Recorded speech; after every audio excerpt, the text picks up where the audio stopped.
黑神套装报复王会更痛苦。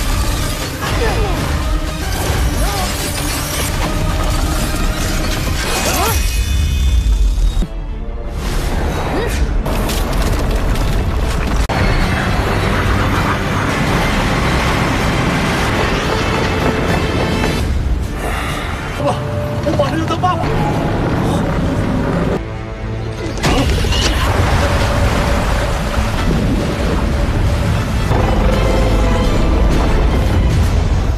目标，你锁定，你锁定，你锁定，避开所有空隙。哎呦！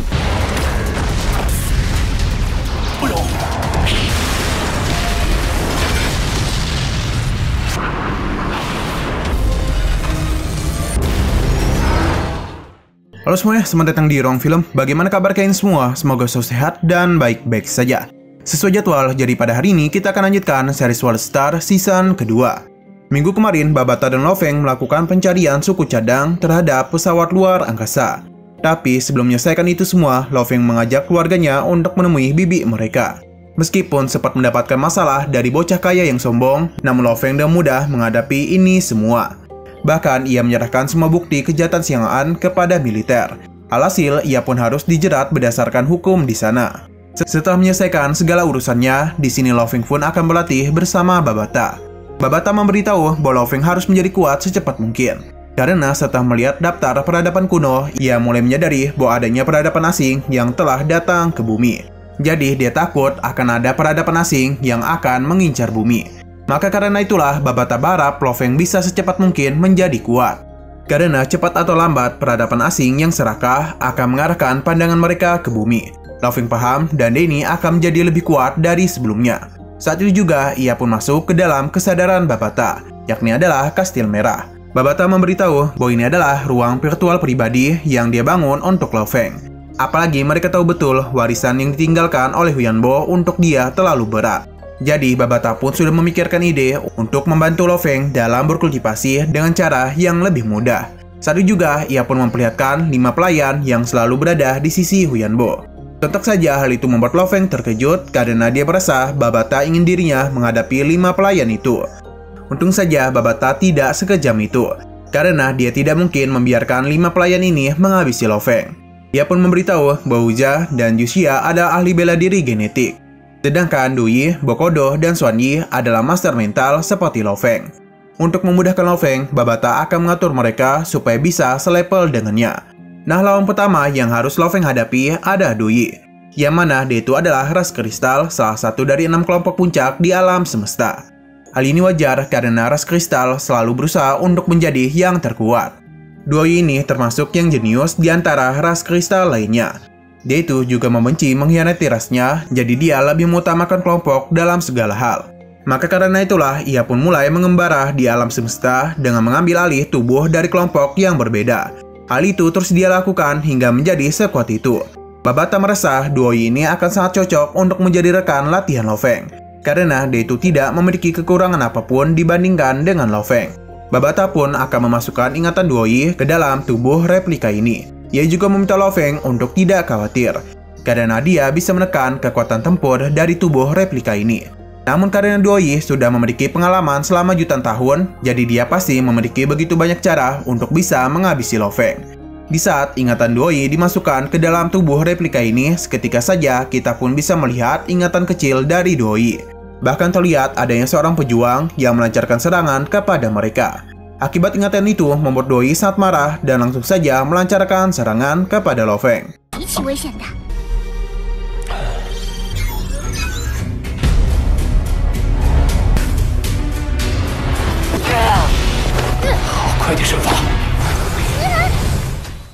Namun sistem Babata aktif dan menghentikan pergerakannya. Lo Feng bersyukur karena sistem Babata bisa menghentikannya. Ia tidak menduga bagaimana bisa sistem itu mampu menghentikan pergerakan dan kemampuan yang sangat kuat dari Dui. Dui sadar betul bahwa Lo Feng ini memiliki napas Huyanbo di dalam tubuhnya. Ia pun penasaran siapa manusia di hadapannya. Babata pun memberitahu siapa Lo Feng ini. Dui tidak menduga Babata ternyata masih hidup. Babata pun memberitahu bahwa dalam ruangan virtual dialah pembuatnya. Ia pun memberikan perintah kepada Dui untuk membantu Lo Feng dalam berkultivasi. Di sini, Duoyi pun melihat sekeliling, yang mana di sana ada patung dirinya dan para pelayan yang lain. Saat itu juga, Duoyi pun memberitahu bahwa dirinya ini akan menghabisi Babata supaya tidak terpengaruh dalam perintahnya lagi. Lao Feng berusaha untuk berbicara dengannya, namun saat itu juga Duoyi pun menarik tubuh Lao Feng. Ia memberitahu bahwa sebagai murid dari masternya, Lao Feng ini sama sekali tidak layak karena terlalu lemah. Ia pun langsung saja menghabisinya. Saat itu juga Babata memberitahu bahwa meskipun mereka sedang dalam simulasi, namun rasa sakit yang akan dia terima adalah nyata. Jadi tubuhnya itu juga akan menerima rasa sakit yang sama. Jadi ini adalah cara pembangkitan kekuatan dengan cara bertarung. Lao Feng tidak menyangka akan bernasib seperti ini ketika menghadapi musuh yang kuat. 让你失望，你帮罗峰修炼。那我将你杀。作为主人的弟子，罗峰，忘了提醒你，不求见，远远不够，就无法斩杀。是我的意识进入了自己的脑。 Lao Feng yang jatuh dalam ingatannya disadarkan oleh Babata. Terlihat Lao Feng sangat shock karena inilah pertama kalinya dia merasakan mati.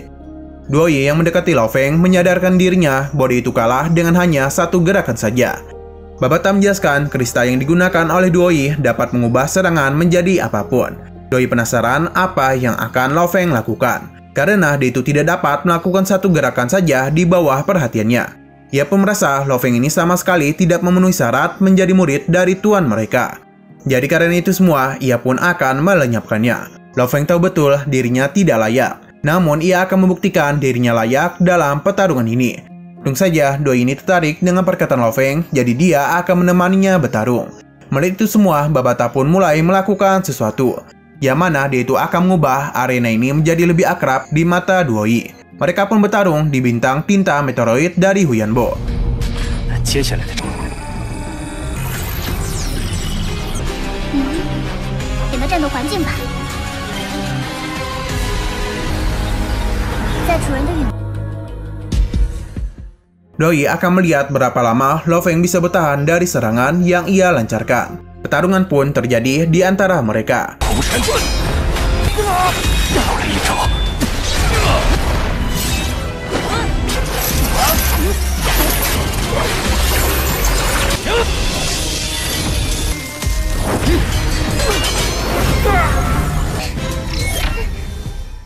Dalam pertarungan itu, Lao Feng sama sekali tidak bisa menyentuh Duoyi.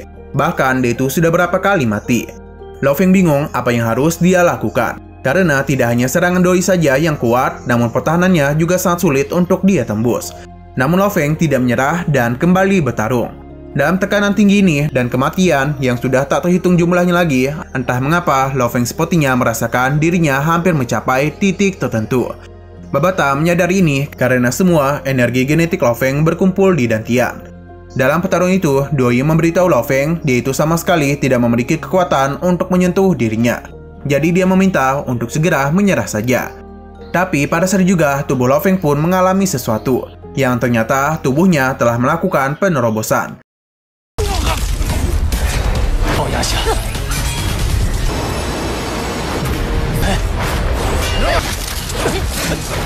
地方没有。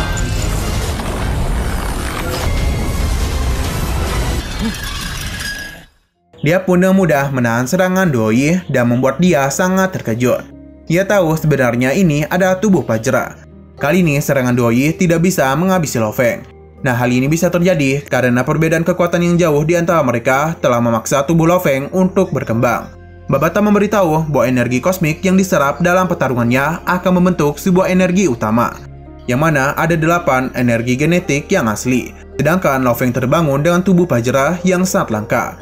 Dengan tubuhnya itu akan membuat kualitas fisiknya menjadi lebih bagus lagi. Jadi sekarang ini dia bisa bertarung dengan Duoyi. Saat itu juga Lao Feng pun kembali melancarkan serangan.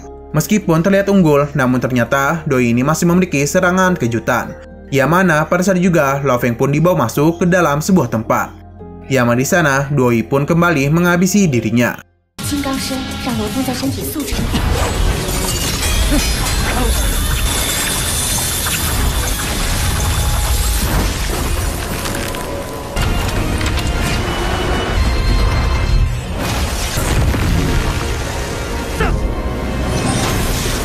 Lao Feng pun akhirnya terbangun, namun dia tidak berada di dunia virtual lagi. Babata memberitahu bahwa tadi Doi menggunakan taktik rahasia serangan jiwa meteoroid Mercury Tower of Void. Inilah fokus utama Lo Feng dalam menuju tahap kultivasi selanjutnya.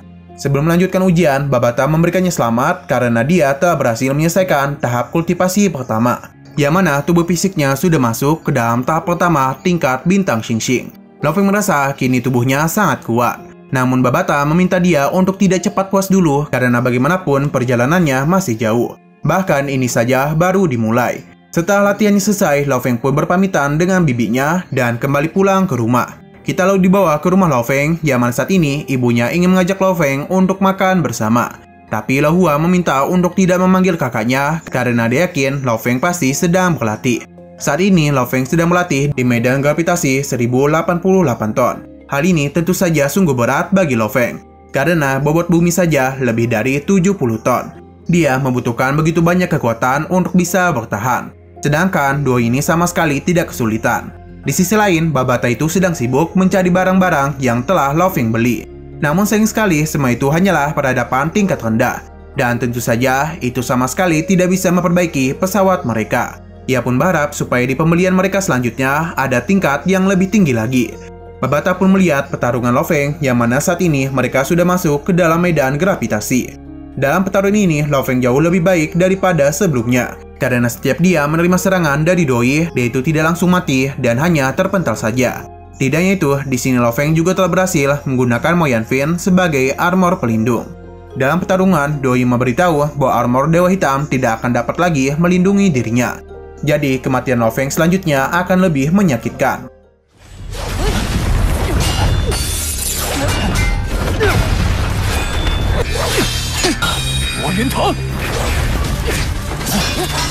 黑神套装爆死王会更痛。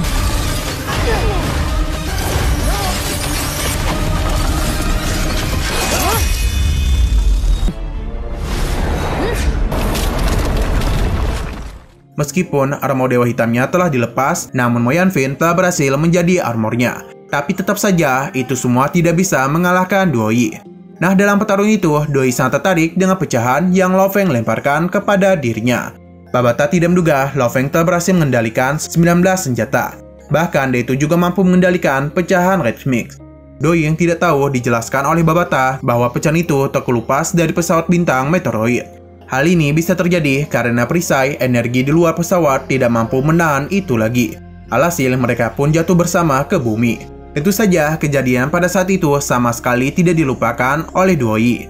Ia pun mengubah senjatanya menjadi kristal lagi. Lo Feng akhirnya kembali bangun setelah sempat terpental. Ia tidak menduga armor Mo Yanfin ini akan sangat kuat. Nah, saat juga Doi pun melemparkan pecahan ini. Namun kali ini dia tidak menghabisi Lo Feng, melainkan dia itu memintanya untuk menggunakan pecahan itu. Babata memberitahu Doi ini biasanya tidak segan-segan menghabisi musuhnya. Dan sepertinya dia itu sudah mulai menghargai Lo Feng. Keluar dari tempat latihan, Lo Feng pun masuk ke dalam ruangan gravitasi. Yang di sini ia pun memakan Mo Yanjing.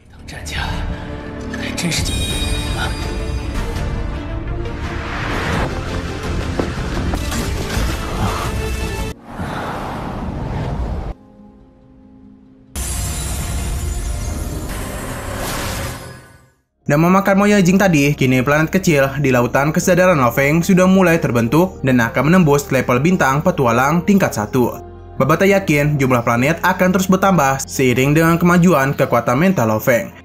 Ia pun sadar saat ini kekuatan mentalnya telah naik ke tingkat 2. Meteor rahasia pun muncul di hadapan Lo Feng, yang mana ia memberitahu tentang ekspansi teknologi di luar alam semesta, yang mana jiwa adalah bentuk energi spiritual dalam kehidupan. Lo Feng sadar betul kekuatan tubuhnya dan mentalnya telah semakin meningkat. Namun pemahamannya tentang metode rahasia masih kurang.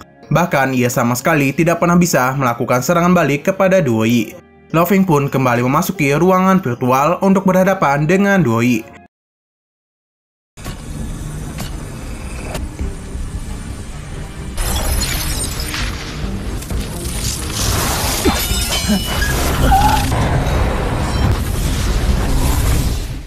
Dalam pertarungan mereka, Doi kembali menggunakan kekuatan mentalnya dan membawa Lo Feng kembali masuk ke dalam lautan kesadarannya. Di sana, ia pun melihat sesuatu yang aneh, tapi hal itu tidak berlangsung lama. Karena beberapa saat kemudian, Lo Feng kembali sadar dan langsung melakukan pertarungan dengan Doi. Setelah itu semua, 1 tahun pun telah berlalu. Kita dibawa kembali ke Babata, yang mana dia itu sangat kesal karena sudah 1 tahun lamanya, namun mereka sama sekali belum menemukan logam yang tepat untuk pesawat luar angkasa. Di saat Babata kelelahan, ia pun melihat petarung Lo Feng dan menyadari bahwa ada reaksi yang aneh. Di sisi lain, Lo Feng ini masih bertarung dengan Doi. Namun kali ini, gravitasi yang dia rasakan adalah 3100 kali gravitasi bumi. Meskipun menahan tekanan yang luar biasa beratnya, namun di sini Lo Feng masih mampu berdiri dengan tegak. Kembali ke Babata, dia itu sudah tahu bahwa saat ini tubuh Lo Feng telah mampu menahan beban lebih dari 210 ton. Namun sayang sekali kekuatan mentalnya belum menembus ke level ketiga. Kembali lagi ke Lo Feng, yang mana dia masih belum bisa memberikan perlawanan kepada Doi. Mengetahui ada yang aneh di dalam lautan kesadarannya, Lo Feng pun menanyakan hal itu kepada Babata. Yang mana ternyata itu adalah sebuah segel jiwa warisan yang dibuat oleh Huyanbo untuk Lo Feng. Hal ini bisa terjadi di saat Lo Feng telah menjadi muridnya, dan pada saat juga Babata pun menanamkan sebuah inti ke dalam lautan kesadaran Lo Feng. Jadi saat ini dia sedang berada di tahap integrasi atau tepatnya penyatuan. Dalam proses ini, Lo Feng mulai merasakan rasa sakit yang luar biasa. Apalagi saat itu juga Doi kembali melancarkan serangan hingga membuat Lo Feng tidak bisa bergerak. Di sini Babata menyadari ada sesuatu yang aneh kepada Doi. Ia pun berusaha untuk melakukan sesuatu. Pada saat bersamaan, Doi mulai mendekati Lo Feng yang sama sekali tidak bisa bergerak. Sistem pun memberitahu bahwa Doi telah mengaktifkan teknik rahasianya tanpa diketahui oleh Babata. Hal ini sontak saja membuat Babata menjadi panik. Apalagi terlihat lautan kesadaran Lo Feng mulai dihisap oleh lubang hitam milik Doi. Tidak ingin sesuatu yang buruk terjadi, Babata berusaha dengan keras untuk menghentikan Doi. Namun sayang sekali tidak ada yang bisa dia lakukan, karena Doi secara mandiri ingin menyelesaikan interaksi program. Tentu saja ini sudah di luar kendali Babata, dan bisa dikatakan saat ini Doi sudah lepas kendali.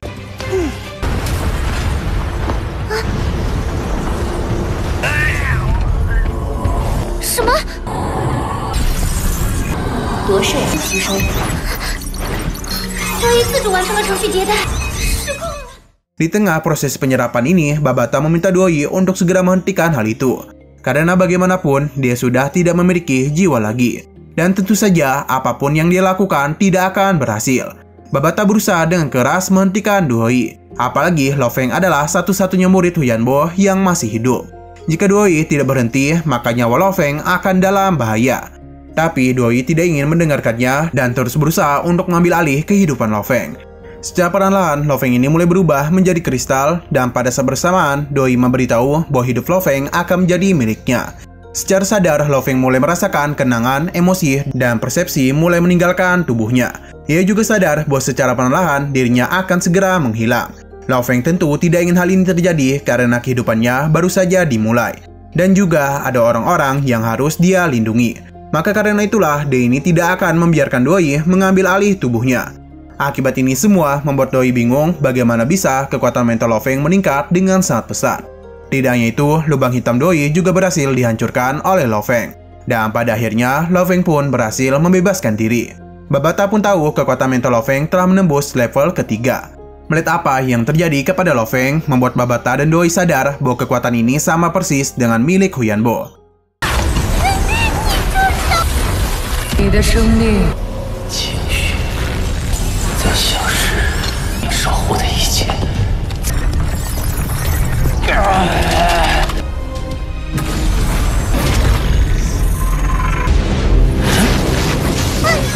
者念力突破在。 Melihat apa yang terjadi, membawa Doi keingatan masa lalunya, yang mana tepatnya ini adalah ketika dia bertemu dengan Huyanbo. Huyanbo tahu betul Doi telah meninggalkan klan kristal dan juga telah menghabisi kekasihnya sendiri. Tidak hanya itu saja, dia juga telah menghabisi kelompok keras lainnya. Hal ini dilakukan hanya untuk mengejar kesempurnaan dan kekuatan saja. Atas apa yang telah dilakukan membuat Huyanbo penasaran mengapa dia memilih untuk mengikuti dirinya. Alasannya sangat simpel karena Huyanbo telah mengalahkan dirinya. Namun Huyanbo memberitahu bahwa siapapun bisa saja mengalahkan Doi. Dan jika dia memang ingin menjadi pelayannya, maka tentu ada harga yang harus dia bayar. Doi bersedia melakukan apapun untuk bisa menjadi pelayan Huyanbo. Hingga pada akhirnya, ia pun menjadi salah satu dari 5 pelayan utama Huyanbo. Namun ada sesuatu yang terjadi kepada mereka. Hal ini dilihat langsung oleh Lo Feng. Doi menjelaskan bahwa yang berada di hadapan Lo Feng adalah sebuah heksagram. Mereka berlima menggunakan kekuatan dari energi spiritual untuk bisa menyelamatkan Huyanbo. Namun sayang sekali, apapun yang mereka lakukan tetap tidak berhasil. Doi pernah berpikir bahwa dia sudah bosan dengan kehidupan Undying. Tapi ternyata ketika kematian datang menemui dirinya, ia pun menjadi sangat ketakutan. Lo Feng menganggap bahwa takut akan kematian adalah hal yang wajar dan merupakan sifat kehidupan. Namun bukan hal itu yang dimaksud oleh Doi. Ia pun kembali memberitahu bahwa jika Lo Feng memiliki kekuatan untuk membuat hukum, maka semua kecacatan dari kehidupan bisa diperbaiki. Namun sayang sekali, Doi tidak memiliki kekuatan sebesar itu, jadi dia tidak mendapatkan kesempatan apapun untuk bisa memperbaiki kehidupannya. 6，但还是10跟10还是很，缺陷都能被。 Kembali keluar, yang mana Lo Feng tahu Doi itu telah menggunakan memori kehidupan terakhirnya. Bahkan dia juga menunjukkan metode rahasia heksagram kepada dirinya. Lo Feng pun berusaha untuk memahami ini semua. Melihat dia sadar membuat Babata sangat senang karena akhirnya Lo Feng telah lolos dari ujian. Doi merasa bahwa kehidupan ilusi ini sangat baik untuk dirinya. Ia pun berterima kasih kepada Babata. Ia juga meminta untuk membiarkan Lo Feng melanjutkan warisan dari tuan mereka. Beberapa saat kemudian, Doi ini pergi dari hadapan mereka.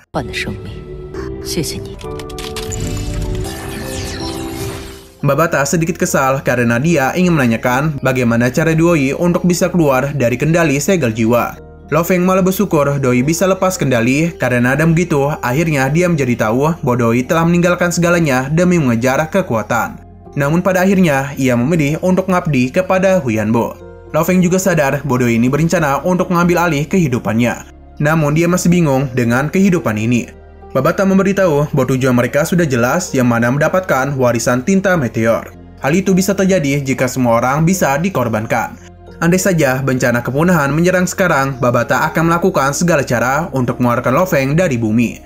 Lo Feng rasa dirinya akan sedikit mengecewakan Babata, karena dia itu akan melakukan apapun untuk mencegah terjadinya bencana. Sino berpindah ke pangkalan militer.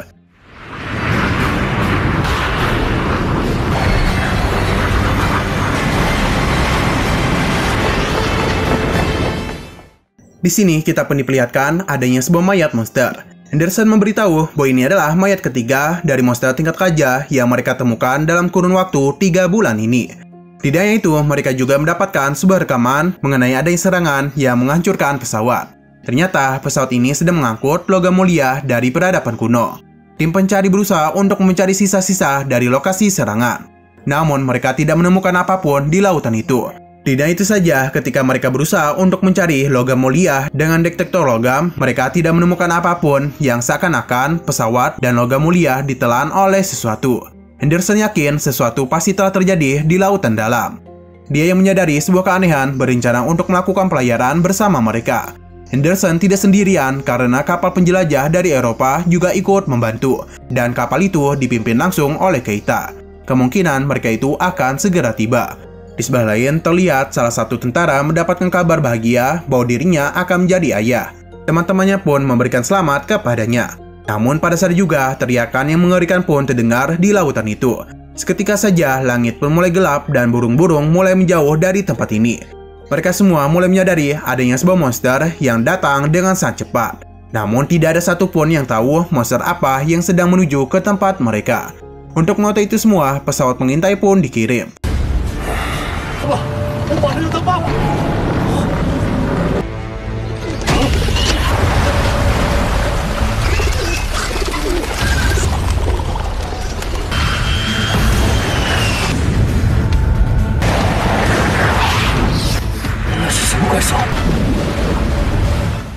Pesawat pengintai berhasil menemukan lokasi monster itu berada.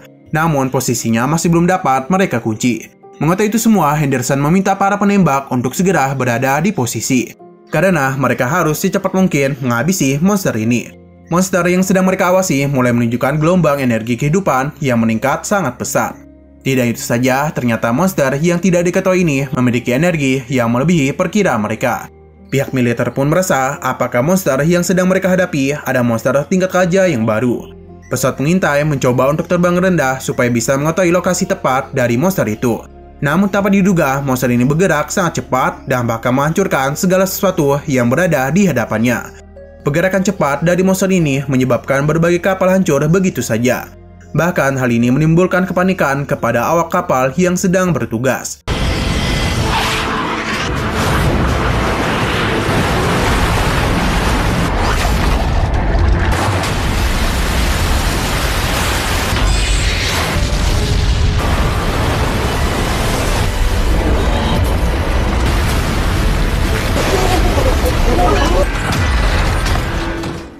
Sebagai orang ketiga terkuat di bumi, Henderson ini sama sekali tidak panik. Ia pun naik ke atas untuk melihat situasi. Hingga pada akhirnya, ia pun melihat monster Golden Hornet yang sangat mengerikan. Dia itu tepat berdiri di hadapan Henderson.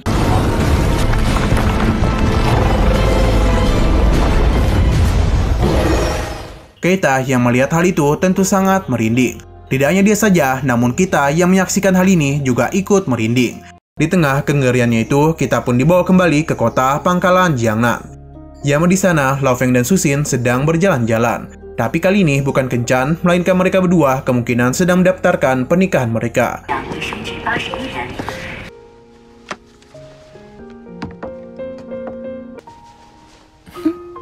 Setelah melewati hari yang panjang, Lao Feng pun sangat kelelahan dan langsung saja tidur. Melihat hal itu, Susin pun mengabadikan momen ini. Ia juga menggabungkan itu semua bersama kenangan mereka. Beberapa saat kemudian, Lao Feng pun memberikan sebuah hadiah kepada Susin, yang mana kalung itu dia temukan langsung di peradaban kuno. Ia pun berharap hal itu bisa selalu membuat Susin aman. Susin agak terkejut karena sangat jarang dirinya melihat Lao Feng seperti ini. Babata yang melihat semua itu menganggap bahwa pernikahan adalah tata cara bagi manusia di muka bumi untuk bereproduksi. Namun dia menganggap semua itu agak terlalu rumit karena harus menjalani sumpah dan juga memberikan hadiah. Lao Feng memberitahu bahwa alasan dia menikahi Susin bukanlah untuk mengikuti prosedur yang Babata bicarakan. Karena bagaimanapun setelah semua organisasi mendapatkan Moyajing dengan jumlah yang sangat banyak, maka pada saat bersamaan jumlah pejuang di bumi akan meningkat dengan sangat pesat. Tidak itu saja, semua negara sudah memiliki cukup tenaga untuk menghentikan para monster. Jadi berkat itu semualah di tahun 2060 ini terasa lebih damai dari tahun-tahun sebelumnya. Sedangkan alasan utama dia menikahi Susin karena dia merasa sangat nyaman di saat berada di dekatnya. Di saat mereka berdua ingin berciuman, pada saat juga Lao Feng mendapatkan panggilan dari Komandan Jiayi. Yang mana alasan dia memanggil Lao Feng karena di Istana Dewa Perang akan mengadakan pertemuan yang sangat penting. Bahkan pemimpin Hong meminta semua pejuang untuk hadir dalam pertemuan ini. Jadi dia berharap agar Lao Feng segera menyusul mereka ke Istana Dewa Perang. Lao Feng pun harus kembali berpisah dengan Susin. Sinol kembali ke pangkalan militer Amerika. Yang di sana para prajurit masih berusaha untuk menghabisi Golden Hornet.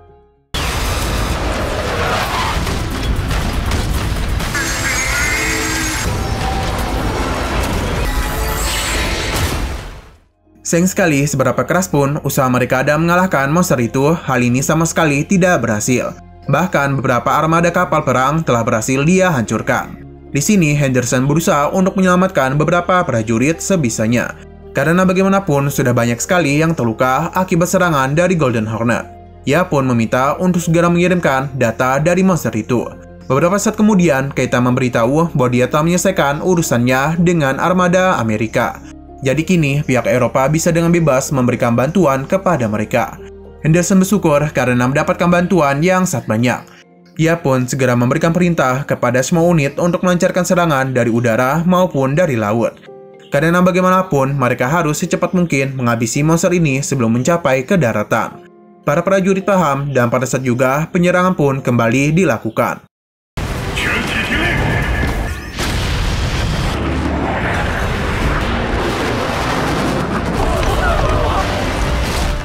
Berhubung monster ini memiliki kecepatan yang luar biasa, jadi pihak militer memutuskan untuk mengirimkan peluru kendali balistik demi mengikuti pergerakannya.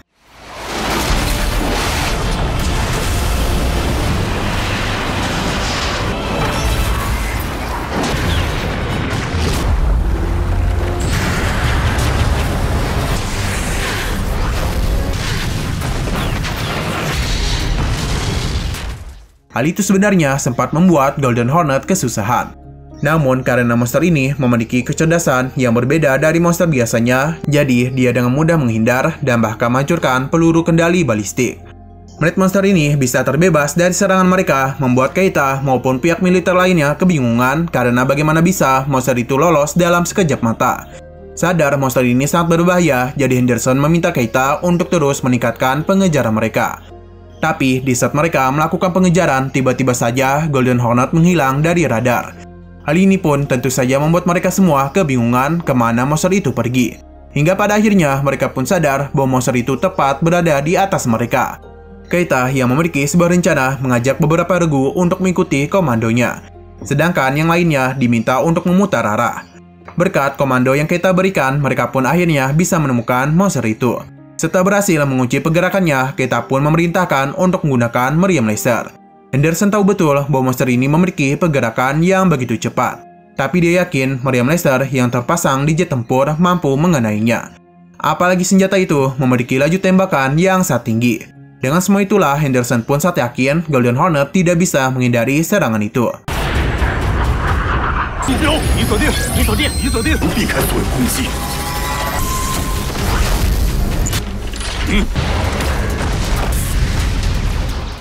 Akhirnya, meriam laser yang mereka lancarkan berhasil mengenai monster itu. Hal ini sontak saja membuat para prajurit sangat senang. Mereka akan melakukan penyelidikan jarak dekat untuk memastikan kematian dari monster itu. Namun pada saat juga, Golden Hornet mendekati mereka dengan sangat cepat. Henderson pun menjadi sangat panik dan meminta mereka untuk segera menyebar. Sedangkan Keita sangat terkejut karena bagaimana bisa monster itu masih hidup. Padahal meriam laser sangat kuat untuk menghabisi monster di tingkat raja. Namun semua itu sama sekali tidak berhasil kepada monster ini. Akibat semua itu, beberapa jet tempur pun harus terkena imbas serangan dari Golden Hornet. Keita memberitahu Henderson bahwa serangan mereka sama sekali tidak berguna. Mengetahui hal ini, Henderson pun meminta untuk meningkatkan daya serangan meriam laser ke titik maksimum dan bersiap untuk melancarkan serangan lagi. Untuk bisa menyerangnya lagi, Henderson meminta Keita untuk kembali memimpin formasi udara dan memancing monster itu. Hal ini dilakukan agar bisa membawa monster itu masuk ke dalam target serangan. Keita paham dan memulainya. Tidak hanya mereka saja, namun di sini Henderson akan kembali ikut dalam penyerangan.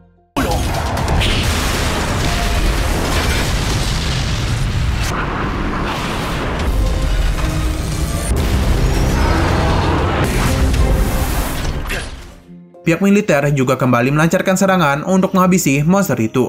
Namun sayang sekali hal itu tidak berhasil karena bagaimanapun Golden Hornet bergerak dengan sangat cepat. Jadi rudal dan meriam laser yang mereka miliki tidak cukup cepat untuk mengunci pergerakannya. Jadi satu-satunya cara adalah memperlambat pergerakan dari monster itu. Menyadari semua itu, Henderson pun memberitahu bahwa dia memiliki sebuah rencana. Keita paham dan dia akan berusaha untuk melindunginya. Henderson juga meminta pihak militer untuk tidak melancarkan serangan dulu sebelum dia memberikan perintah.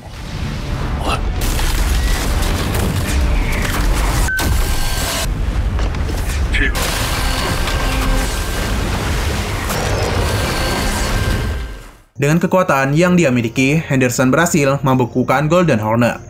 Namun semua itu hanya bisa menahannya sebentar saja. Jadi inilah satu-satunya kesempatan yang mereka miliki untuk bisa menyerang monster itu. Pihak militer melancarkan semua serangan yang mereka miliki kepada monster itu. Namun meskipun sudah berhasil mengenainya, ternyata serangan yang mereka lancarkan sama sekali tidak berhasil. Bahkan Golden Hornet tidak menerima luka yang fatal. Melihat hal ini sontak saja membuat Henderson kebingungan. Karena bagaimana bisa monster itu berhasil bertahan dari meriam laser dengan kekuatan maksimum. Bahkan monster di tingkat kaisar saja pasti akan mendapatkan luka. Namun Golden Hornet sama sekali tidak menerima luka apapun. Pada saat juga monster itu pun menghilang, yang ternyata dia langsung melancarkan serangan kepada pangkalan militer Amerika. Meskipun berusaha untuk memberikan perlawanan, namun apa daya monster ini terlalu kuat bagi mereka.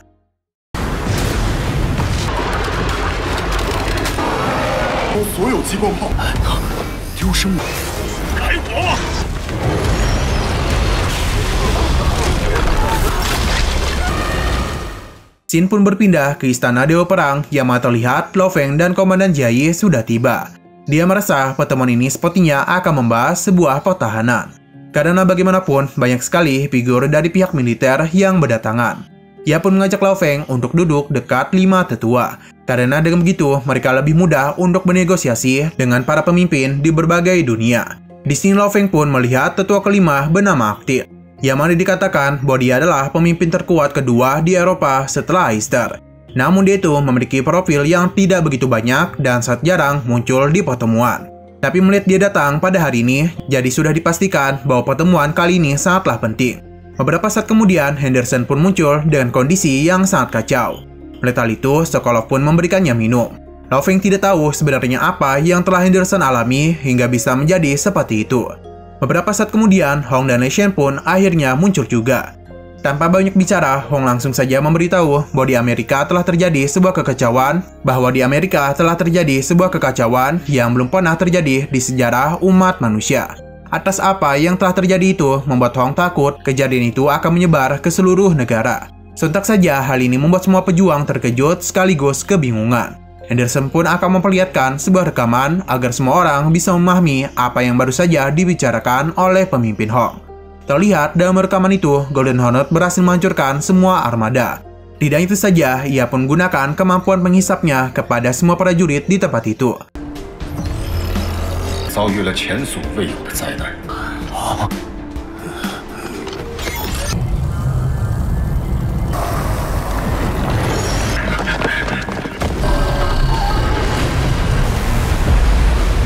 那头怪兽有特殊的吞噬。Henderson memberitahu bahwa seluruh pangkalan dan semua orang yang berada di sana hancur berkeping-keping oleh kekuatan dari Golden Hornet. Seberapa keras pun para prajurit bertahan, mereka itu akhirnya tersedot juga. Bahkan pangkalan militer ditelan secara utuh dan hampir tidak meninggalkan apapun. Melihat apa yang telah terjadi ini membuat semua orang sangat terkejut. Dalam kejadian itu hanya dia saja yang selamat. Sedangkan Keita dan juga 12 pejuang harus tewas dalam kejadian itu. Bahkan sekitar 50.000 lebih prajurit juga ikut tewas dalam pertarungan itu. Mereka bertarung sampai akhir untuk mengalahkan monster ini. Namun apa daya, kekuatan dari monster itu sudah di luar kemampuan mereka.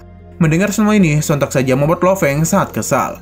Ia tidak menduga umat manusia benar-benar akan menghadapi bencana yang belum pernah terjadi sebelumnya. Melihat itu semua, sontak saja membuat Lao Feng terkejut. Ia tidak menduga umat manusia akan secepat ini merasakan bencana yang belum pernah terjadi sebelumnya. Pada saat juga sesuatu pun muncul yang mana itu adalah permintaan koneksi dari 5 negara besar.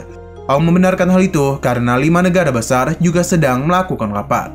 Hong sudah terlebih dahulu memberitahukan kejadian ini kepada 5 negara besar. Apalagi mereka ini sedang berurusan dengan monster misterius. Maka karena itulah lebih baik membahas hal ini dengan 5 negara besar. Berhubung mereka sudah melihat rekaman dari serangan tadi, Hong pun penasaran bagaimana kondisi Amerika saat ini. Yang ternyata di bawah kepemimpinan Golden Hornet, beberapa monster laut telah berhasil masuk ke dalam kota. Tidak itu, ada monster lain yang membentuk sebuah tim untuk menyerang secara terpisah.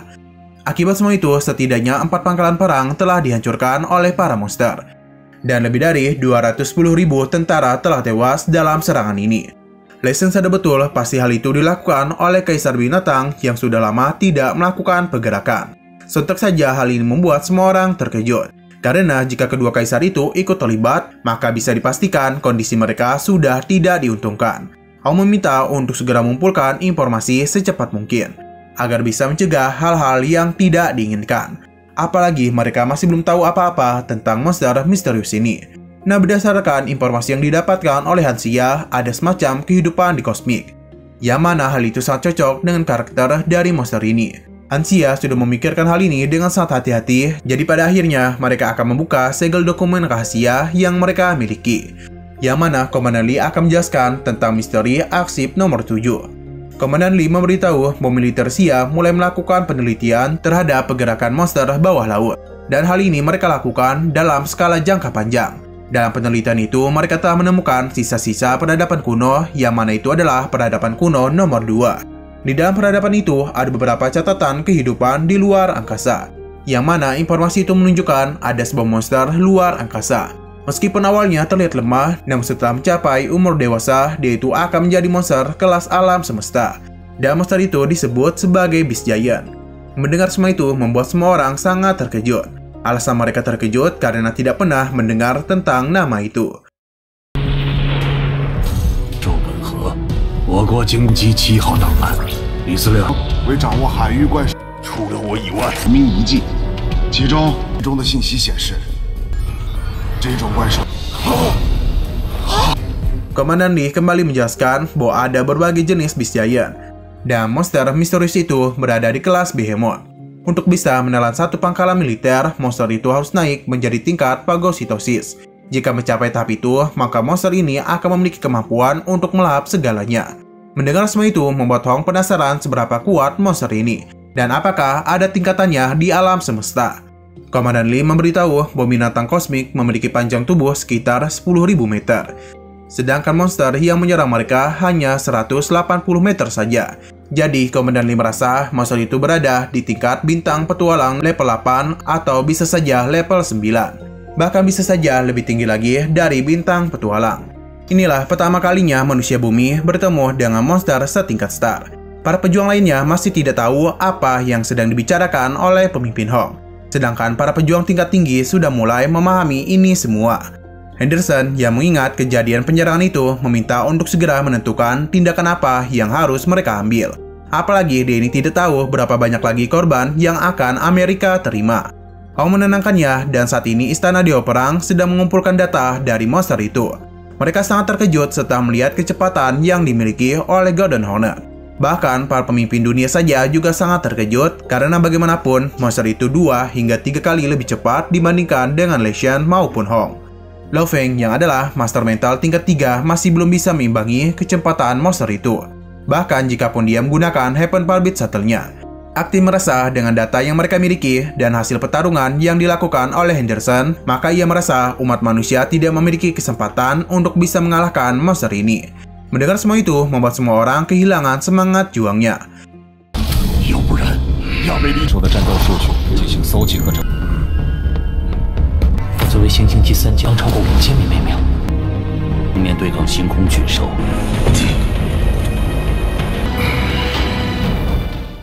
Lao Feng yang juga terkejut segera masuk ke dalam tempat Babata untuk menanyakan tentang monster ini.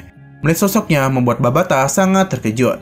Ia pun penasaran bagaimana Lao Feng bisa mendapatkan rekaman itu.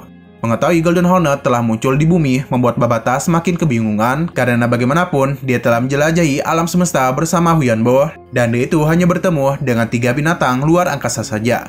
Dan di antara mereka tidak ada yang memiliki darah murni. Lao Feng sangat terkejut karena adanya garis keturunan murni. Ia pun meminta Babata untuk menjelaskan hal ini lebih jauh lagi. Babata memberitahu bahwa binatang luar angkasa memiliki 2 garis keturunan puncak, yakni Flamestar Behemoth dan Golden Hornet Behemoth. Sedangkan monster yang berada di bumi memiliki keduanya. Bahkan tanduk emas yang dimiliki sudah menandakan keganasan dan kengerian yang dia miliki. Dengan datangnya Golden Hornet kemari, maka sudah dipastikan bumi telah jatuh ke hukuman mati. Hal ini sentak saja membuat Lao Feng sangat terkejut. Karena teman, guru, sahabat, dan keluarganya, dan bahkan orang yang dia cintai kemungkinan akan mati. Lao Feng sangat kesal karena orang-orang itu hanyalah warga Hanxia dan tidak memiliki apapun yang bisa diandalkan. Lantas kini Hanxia dan juga bumi akan segera berakhir. Namun Lao Feng sama sekali tidak ingin hal itu terjadi. Maka ia pun akan segera menghabisi Golden Hornet. 宣判死我的同学、老师、我的爱人，很小的一滴水，一定要杀了他。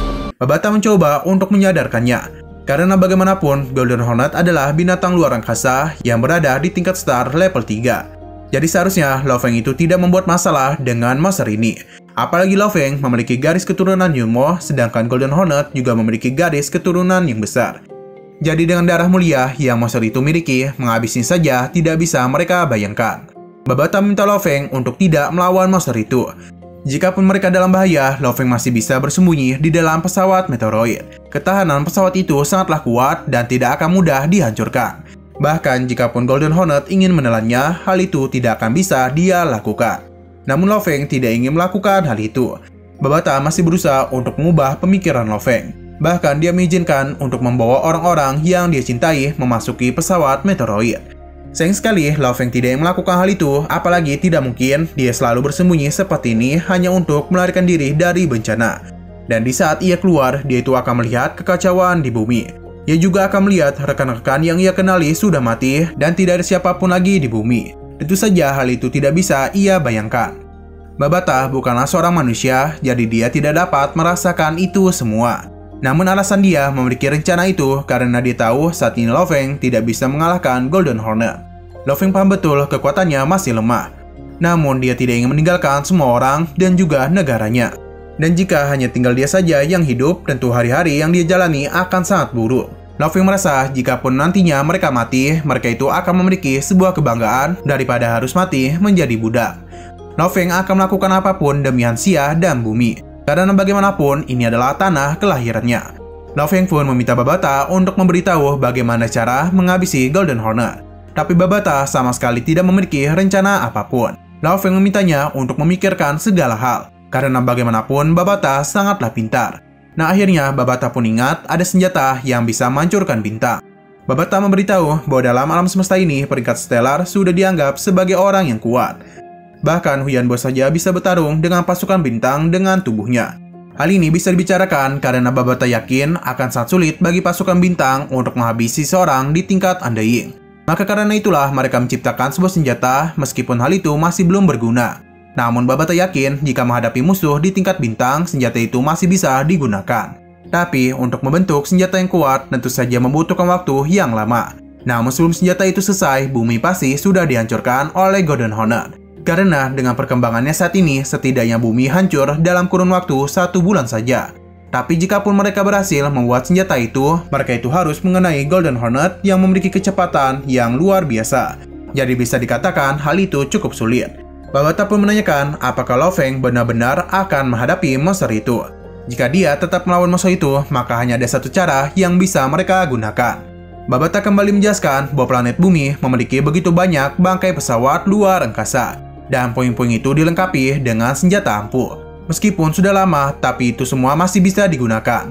Apalagi Lo Feng memiliki dirinya yang bisa memperbaiki segalanya. Tapi tetap saja, ini semua tergantung lagi kepada keberuntungan mereka. Babata yakin senjata itu akan berhasil karena ini adalah penghancur bintang. Dan sangat kuat dalam pertarungan bintang. Bahkan pesawat luar angkasa yang kini dijadikan sebagai markas utama Jisia juga memiliki senjata yang sangat bagus. Lo Feng paham dan menanyakan seberapa kuat Golden Hornet. Namun sayang sekali, episode pada hari ini harus bersambung dulu. Namun sebelum kita akhiri, kita akan melihat preview bagian selanjutnya. Yang mau terlihat para pejuang maupun para pemimpin dunia sedang kebingungan apa yang harus mereka lakukan. Karena tentunya mereka tidak bisa membiarkan bumi hancur begitu saja. Nah karena tidak mendapatkan banyak ide, jadi kemungkinan Hong akan turun tangan terlebih dahulu. Apalagi terlihat dia itu mulai mendekati Golden Hornet. Namun ini hanyalah sebuah preview saja, jadi kita harus melihatnya pada episode selanjutnya. Oke, sekian dulu pada video kali ini. Untuk video selanjutnya akan hadir pada minggu depan. Jadi bagi kalian yang ingin mengikuti series ini, langsung klik subscribe dan aktifkan loncengnya. Oke, terima kasih yang sudah menonton video sampai habis. Jika kalian suka pada video ini, klik like dan share ke teman-teman kalian tentang channel ini. Dan ditunggu aja kelanjutannya. Oke, sampai jumpa di video selanjutnya.